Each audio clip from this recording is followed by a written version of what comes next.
All right. Good evening, everybody. This is our Beginners Academy here on Zoom. I'm Greg Lane. I'm from the Panama City Amateur Radio Club. I also am a member of the Wiregrass Amateur Radio Club near Dothan. And tonight we have a talk on state QSO parties. So it's the State QSO Party Beginner's Guide. And when I say states, it could also include provinces in Canada. So it's inclusive there.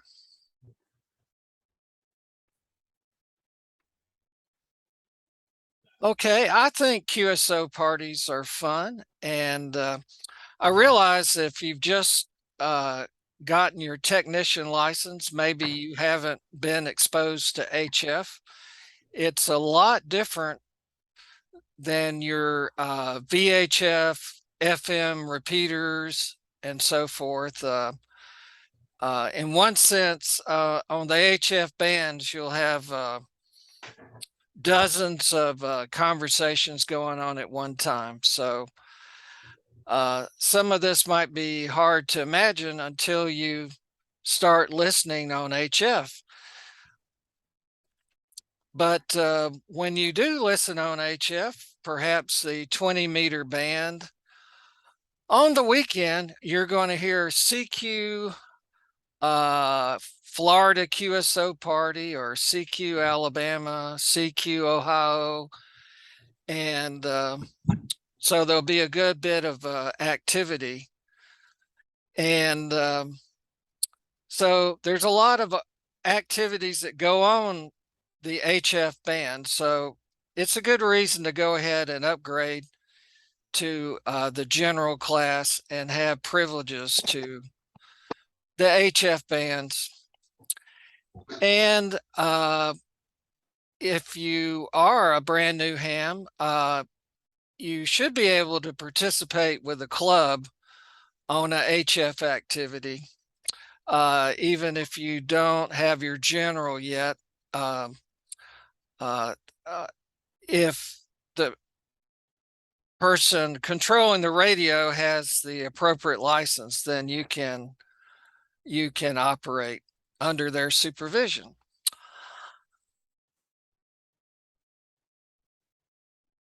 And this is ND3N.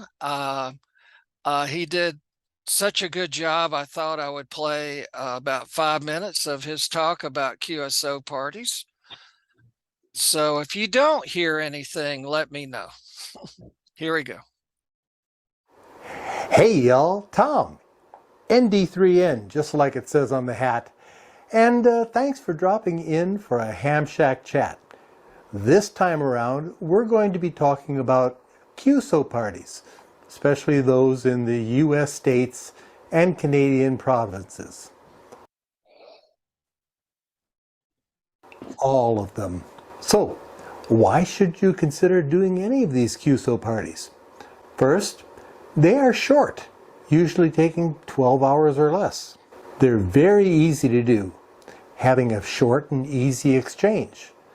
They're fantastic operating activities, whether you're an individual or doing them with a group or a club. By the way, if you want to do them as a club activity, I can guarantee that if you approach your club leadership and offer to coordinate that, they'll be absolutely thrilled to help you get the word out and make the operation a success.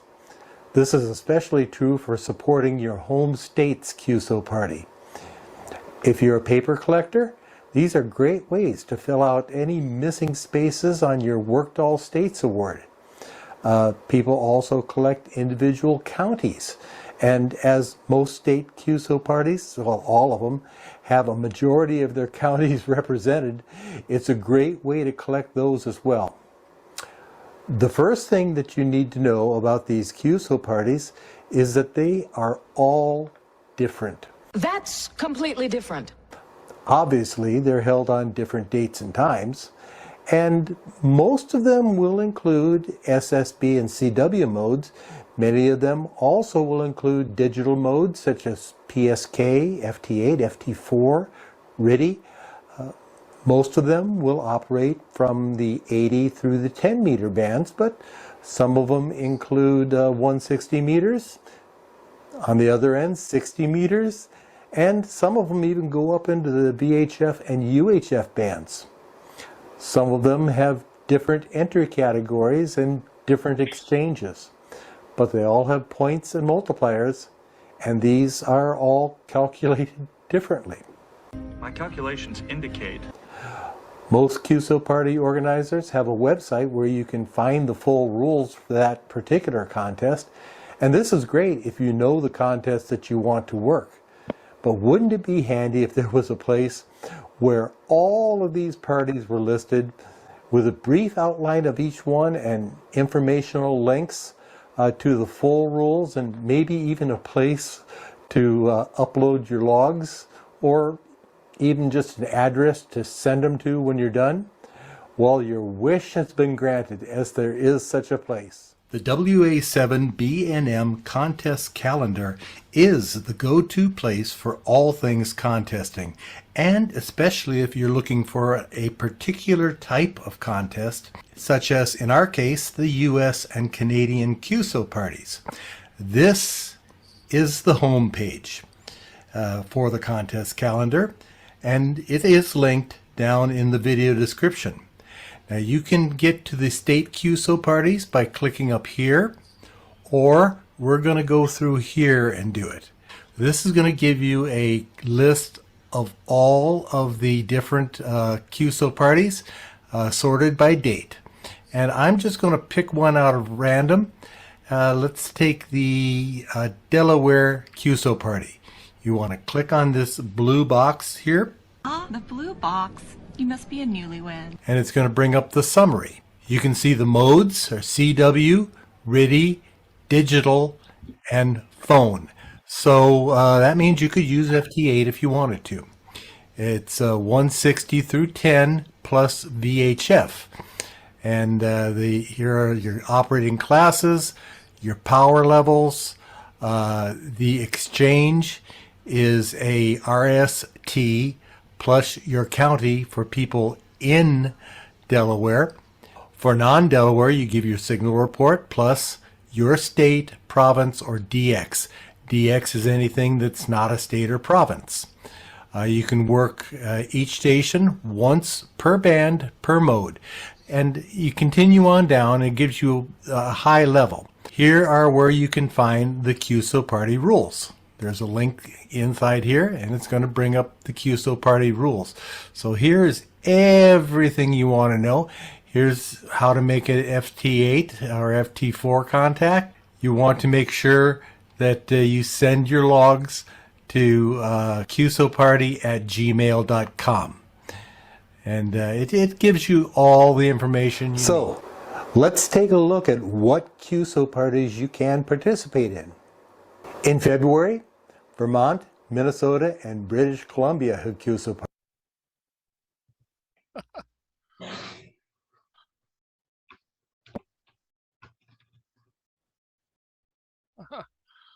All right. Well, he does Kilo, Norway.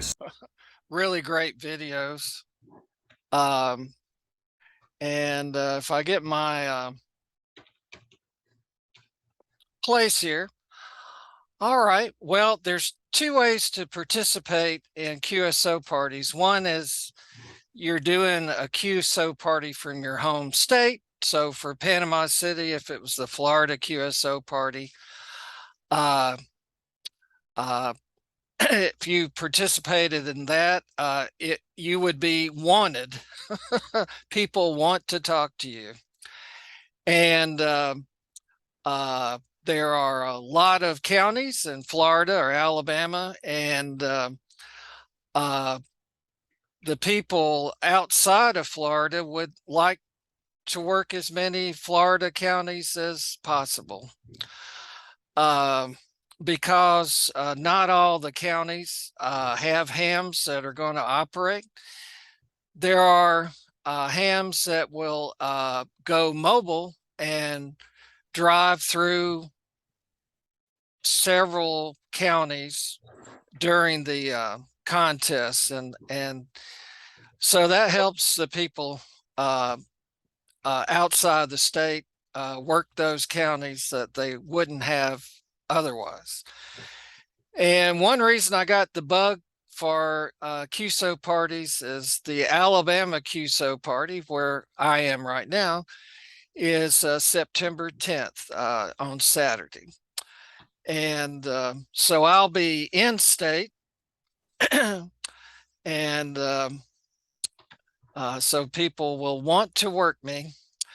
But certainly the folks in Florida and the whole rest of the country and the whole world can participate and work Alabama counties.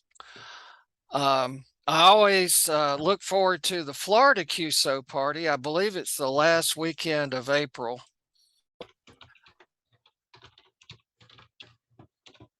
All right. Well, I mentioned, oh, actually, I read, or in somebody's video, they said QSO parties are low pressure contests. So it's rather casual by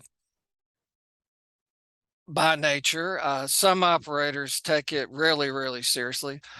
But the point of this slide is that you can just be a casual operator, drop in and answer somebody's call if they're calling CQ Alabama QSO party. You can give your call and you'll do the exchange. And so whether you keep a log or not, you're giving these people in the contest points, and they really appreciate it. But for you, it's a great way to build confidence in your operating skills and your rig. And if you're just getting into HF, maybe you haven't made that many contacts, but the QSO parties are a great opportunity. So highly recommend them. This is a very short video. I believe there's a station in Hawaii that's calling CQ and a station in Northern California, answers him. So here we go. Kilo, Norway 6, Ocean, Denmark, Germany. Kilo, November 6, Ocean, Denmark, Germany, 59 Honolulu. Roger the 59. You are 59, Northern California. Thank you. Whiskey Hotel 7 Whiskey.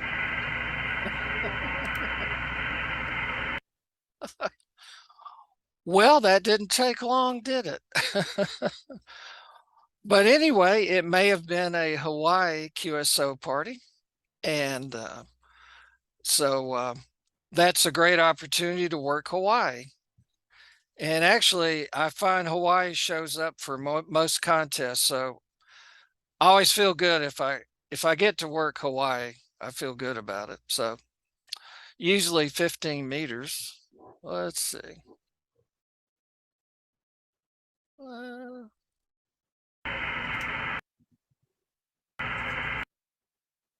All right. Well, are there any questions up to this point?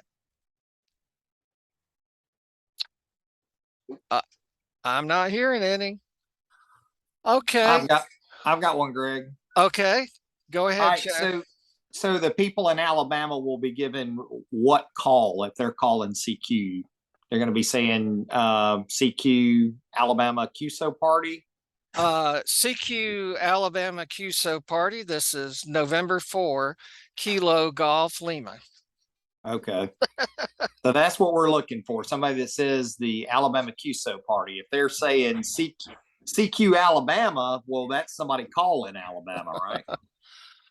No, most of the people that you'll hear calling CQ Alabama QSO party, they're in Alabama. Okay. Now, Now there is an exception that some people, and there's just a few of them, they might be in Pennsylvania, but they'll call CQ Alabama QSO party any Alabama station. Okay. And that's just another way to get context, but that's kind of the exception. It's not the rule, but you may hear somebody out of state and he only wants to talk to Alabama stations. So we're going to cover this in here. So Alabama stations, for example, for the Alabama QSO party, can work other Alabama stations and then any other station. If you're outside Alabama, as far as the QSO party, you only get credit for working stations in Alabama. So that's what makes the Alabama stations very popular. And some of these details are going to come out here. So it turns out nobody's here from Alabama but me, but for Florida, it's just very similar. But in this case, Alabama is just 12 hours from 10 in the morning to 10 at night on Saturday. You can do CW, phone, or a combination of CW and phone, which is mixed modes. You can choose QRP, low power, which basically means it's under 100 watts or from 5 to 100 watts. QRP is 5 watts. High power is over 100 watts. And most people are going to be a single operator, you know, somebody in their home. But there can be multiple operators for a single station, and then multi, which I don't think I can even explain. But I believe that's multiple stations, but they only one station can be on a band at the same time. Well, there's a lot of nuances about contesting with this multi-single and multi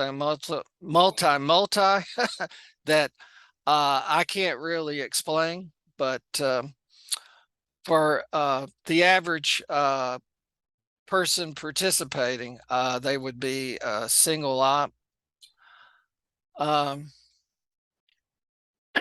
So as ND3N, I believe it was, said, each party has their own rules. They're very similar, but there may be a few differences. Let's see. Hey, Greg, what's an example of mixed mode? When would you do that? Well, mixed mode is, for example, if I did CW and phone for the Alabama QSO party, I'd be mixed mode. So it's not a At the unique same time? mode. No, Okay. no. All right. So, so mixed mode means that you used more than one mode, but you're either on CW or you're on phone. Okay. It just meant, it means Yeah. you use both modes. Yeah. Okay. Got it. Now what happens is some people just do CW, some people just do phone, and some people do the mix. So what happens as far as those are different categories. In fact, the three options there for modes and the three powers, you get all the combinations of those And what that means is there are awards for CW QRP. There's reward for CW low. So anyway, it's a choice. And if you're really serious about it, you may choose going one way over the other. So there's a lot of nuances that people who get into this can play around with. So now, if you don't do CW, then you would really be phone, a PH phone. Okay. But and thanks for the question. All right, so the objective is to create a fun activity for individuals and clubs both in and outside Alabama. And that's what happens. And the objectives are what I mentioned earlier about Alabama stations can make contacts in Alabama and out of Alabama. Stations outside Alabama contact as many Alabama stations as possible. So eventually the calendar will come around and it will be your state's turn. And they say ham radio is a contact sport. So this is a way to make contacts. It can be a club activity. It's going to teach you something and it'll give you an idea how well your station is working. And your station probably works better than you think. And it will help your operating skills. Now, if you're doing your own state QSO party, there's some chance that you'll get a pileup, which is more than one station calling you at a time. And that's okay, but it can be a little intimidating, but it's a good thing. So, but if you didn't pick up, usually you can pick up something out of the pileup, and you can say, well, will the 8 station come now if you picked up, or the station ending in X-ray or something, and then you'll get pretty much that one person calling you. Let's see. And let's see. We've mentioned the rules several times. So if you're just casually operating, you need to know at least the exchange. And for the Alabama QSO party, I think that's on the next slide. No, it's not. But this is those categories and power levels again. So it's, you know, if you pick QRP, you may not make as many contacts, but there may be really less competition in the QRP category. So if you care about your score, you might win that category. Now, Chad, you just seem to me, you're a mobile guy, so you might take off and go to all these obscure counties in Florida and whatever and make some contacts. But there's some categories for mobile stations. And I have a friend here in Dothan, and he likes to do that. In fact, when Mississippi has their QSO party, he'll go over to Mississippi and he'll participate and drive between a bunch of Mississippi counties. So it's whatever gets you excited. So what kind of station do you need? Well, whatever you have will be sufficient. uh, so I guess if you're trying to be really competitive, maybe you would get, might invest more in the antennas, but really I think a dipole is enough. A vertical is enough. It's whatever gets you on. Of course, some antennas are better than others, but that's something you can sort out, and you may decide to change your antenna and see if you do better in a future contest. So wire antennas are fine. You don't have to have a tower and a beam. In fact, yeah, I really had a blast in the Alabama QSO party last year, and I have a wire antenna. So anyway, if you're going to submit an entry, you do need to know your category, but then you need to make some contacts. So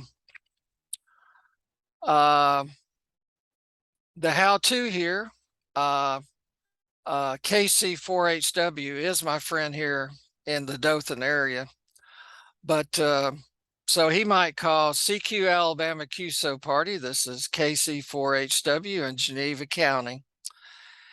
And stations that call him, he'll give that station a signal report, and it's almost always going to be 5.9, and the county, and he's in Geneva County, so that would be Golf Echo November Echo, I believe. It is helpful to look at the rules and know what the abbreviations for counties are, because they're not always obvious. And there he has it, GENE for Geneva. /M for mobile. Well, I told you he loves to do mobile, so most people aren't going to be mobile, just overachievers like Jim. I'm just teasing. He likes to win, huh? Well, he just enjoys the activity. Yeah. In fact, he would have been a real good one to give this presentation, because I think he wrote it. Here we go.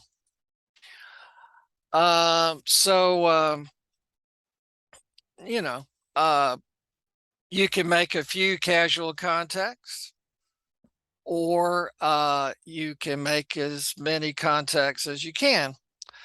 And there's, I believe this is the regular bands 80 through 10.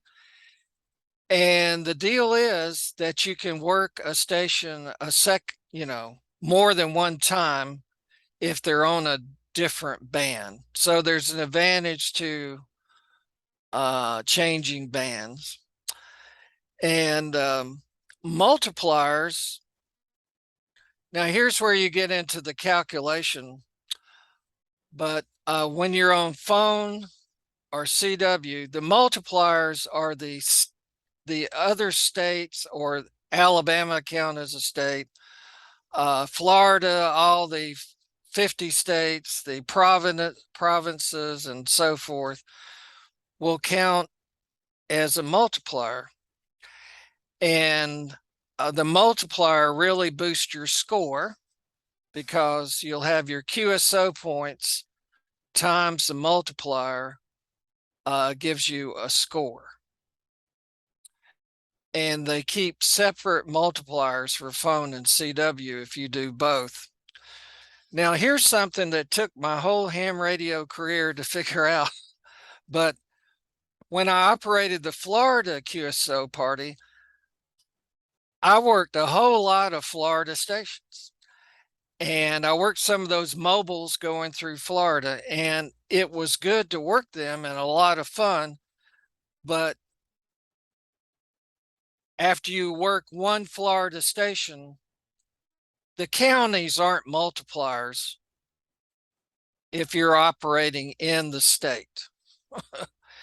the state or province or country or whatever of the other station is a multiplier. So I kept wondering why working Florida station wasn't really boosting my score that much. And the reason is it wasn't boosting the multiplier. And I guess I had not read the rules carefully enough to know that. It didn't matter because the logging software was calculating the score. So the multipliers are different for in-state and out-of-state. And the reason is they're really encouraging people in state to talk to people out of state. All right. Well, there are clubs that show up every year for these things. And for Panama City or the Wiregrass, they told me that they kind of got surprised this year. But next year they're going to the Wiregrass Club is going to have a activity around the Alabama QSO party. Now, if you go down to the Panama City Club meeting, ask them if they want to do something, or tell them that you're going to do something as a club for the Florida QSO party and see what happens. Okay. Well, this is kind of, by hook or crook, you can make it happen if you want to have a group activity. You can make it happen. So that's the point of this slide. So Jim says, we need you, okay? Ham radio is a contact sport. So it's really helpful that as many Alabama hams in as many Alabama counties get on Saturday and operate. And the same is true for Florida in April. So the more people that are there, the more fun the party is.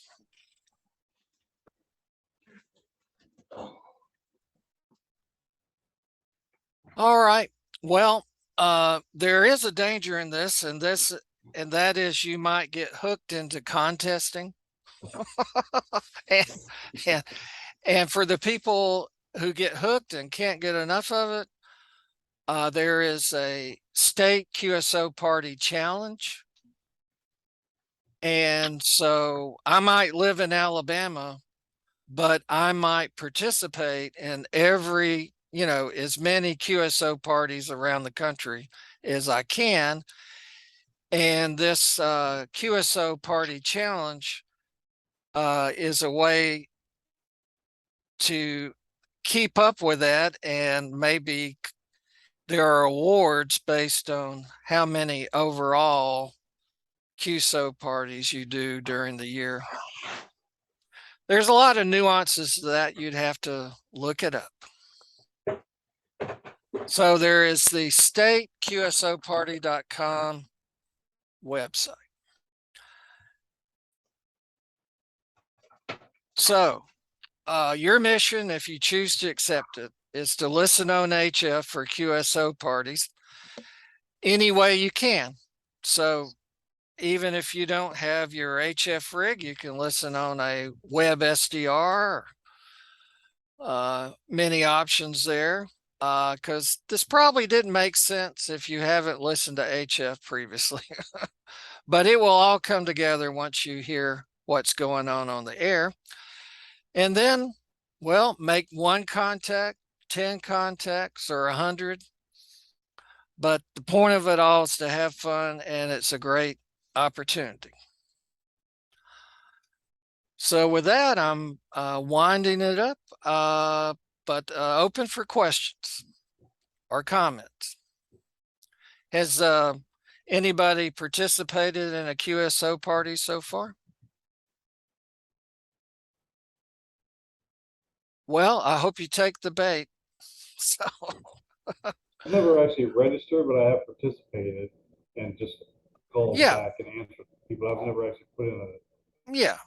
a word. Yeah, well, that's fine. And you might do that for years. And then one year you might say, hey, I think I'll keep a log. And one of the most popular logging programs is the N3FJP software. It does cost, I don't know, $12. It's some nominal amount. You can actually get, with one price, you can get all of their programs. So they have different programs. The software is similar, but if you get the Florida program, it will know how to calculate the score, and it will know all the rules and nuances for the Florida QSO party. So, and it's easy to do. You don't have to put in very much information for the stations you work. It's like you put in their call sign, a signal report, which is going to be 5-9, and their state, and just keep going. So, all right. Well, I hope folks take an opportunity to make some QSO party contacts, and between 10 and 10, I I don't have to operate the whole 12 hours, but I hope to operate a number of the hours and have a good time with it. Any other comments tonight? Comments or questions? I have one. All right, go ahead, Bob. The Tim. Okay, Tim. I haven't done any HF at all, so I am absolutely clueless on HF. But I'm going to put an email out with what I have and the antenna that I have, and I have gone through the manual and actually several YouTube videos to see if I have it tuned properly or set properly or whatever. And for whatever reason, I'm doing something wrong. So if someone has the time, I will be more than happy to come to you. And if need be, I can do that, or you're more than welcome to come here. I live right near 15th and Transmitter. So, okay. So I can put it up to get it going, because I have these things. It's a Kenwood TS820S HF base station, a real big one, and also MFJ 2286 is the telescoping and the 18-foot telescoping antenna with little honeycomb on the bottom. Yeah. So I have absolutely no idea how to use or work either one of them, and I need help getting it set up so I can do these kind of things. Well, Jim, can I volunteer you? And I'm sending Jim out there right now. It's up to you, Jim. Yeah, I'm talking to K4LIX.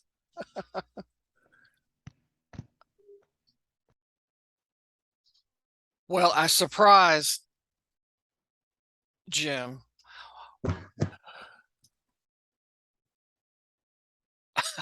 That's usually when you can volunteer somebody the quickest. Yeah. All right. There we go. Is the mic working now? Yeah. Now it is. Is you got 8:20 or an 8:30? Is that what it is, Kenwood? It's a 8:20